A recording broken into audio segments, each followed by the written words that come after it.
સ્વામી ધર્મદાસ સ્વામી ટેવરામ trust Vadodara દ્વારા તારીખ 17 થી 22 નવેમ્બર સુધી ધાર્મિક યાત્રાનું આયોજન કરવામાં આવ્યું છે.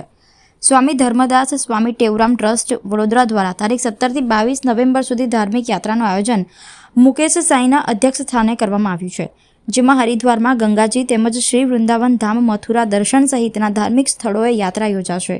જેના માટે તારીખ 17મી નવેમ્બર 2025ના રોજ શહેરના પ્રતાપનગર રેલવે સ્ટેશન ખાતેથી આ વિશેષ ટ્રેન પ્રસ્થાન થઈ હતી, જેને વડોદરા શહેર ભાજપ પ્રમુખ ડૉક્ટર જયપ્રકાશ સોની, પ્રેમપ્રકાશ આશ્રમના મુકેશ સાંઈ, વોર્ડ નંબર 6ના municipal councillor Hirabhai Kanjwani, Hamishaben Thakkar, media સેલના કન્વીનર અનિલ કોડવાણી, પ્રદીપ લેખરાજાની તથા સામાજિક કાર્યકર સન્મુખ જ્ઞાનચંદાનીની ઉપસ્થિતિમાં પ્રસ્થાન કરાવાઈ હતી.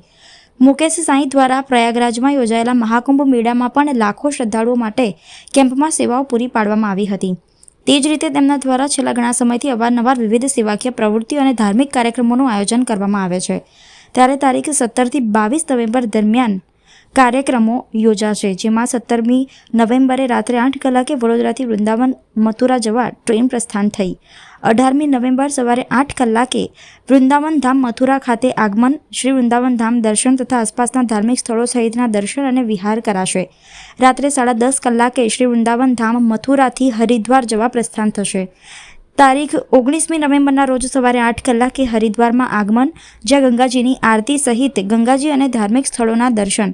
ઉપરાંત તારીખ 21મી નવેમ્બરના રોજ બપોરે 3 કલાકે હરિદ્વારથી વડોદરા પરત આવવા ટ્રેન પ્રસ્થાન થશે.